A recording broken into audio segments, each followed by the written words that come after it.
90% बच्चों को ये प्रॉब्लम होता है कि किसी तार में जो इलेक्ट्रॉन फ्लो करता है उसे करंट कहते हैं।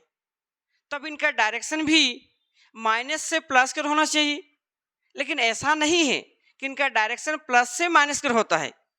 यानी इलेक्ट्रॉन का डायरेक्शन माइनस से प्लस की ओर और करंट का डायरेक्शन प्लस से माइनस की ओर, तो एक दूसरे के विपरीत क्यों होता है? चलिए इसको समझते हैं। देखिए, जब इस कंडक्टर को इसमें पोटेंशियल डिफरेंस देते हैं तो इलेक्ट्रॉन फ्लो करता है।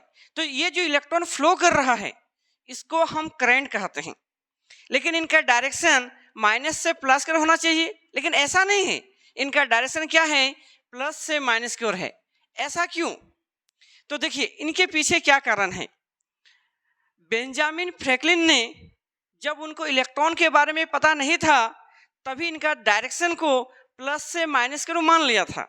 बाद में जब इसको पता चला कि किसी तार में इलेक्ट्रॉन फ्लो करता है, तब तक फिजिक्स में बहुत सारे फार्मूला, कॉन्सेप्ट, यानी फिजिक्स को बहुत आगे बढ़ा दिया था, जो चेंज करना संभव नहीं था।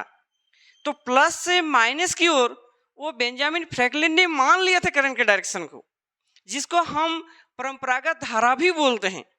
लेकिन इलेक्ट्रॉन का जो डायरेक्शन है वो माइनस से प्लस की ओर होता है। तो आपको समझ में आया होगा कि इलेक्ट्रॉन का डायरेक्शन माइनस से प्लस की ओर है, जबकि इलेक्ट्रॉन के फ्लो को ही क्या कहते हैं? करंट कहते हैं। लेकिन इनका डायरेक्शन की जब बात करते हैं तो प्लस से माइनस की ओर। तो प्लस से माइनस की ओर जो इनका डायरेक्शन होता है वो बेंजामिन फ्रैंकलिन का देन है, जबकि इलेक्ट्रॉन जो फ्लो करता है ये बाद में पता चला। तब पता चला जब देखा कि तार में इलेक्ट्रॉन फ्लो करता है। इसलिए इलेक्ट्रॉन का जो डायरेक्शन है वो माइनस से प्लस की ओर है, और इनका जो डायरेक्शन है, करंट का जो डायरेक्शन है वो प्लस से माइनस की ओर है। आपको समझ में आया होगा तो चैनल को लाइक, सब्सक्राइब और शेयर जरूर करें।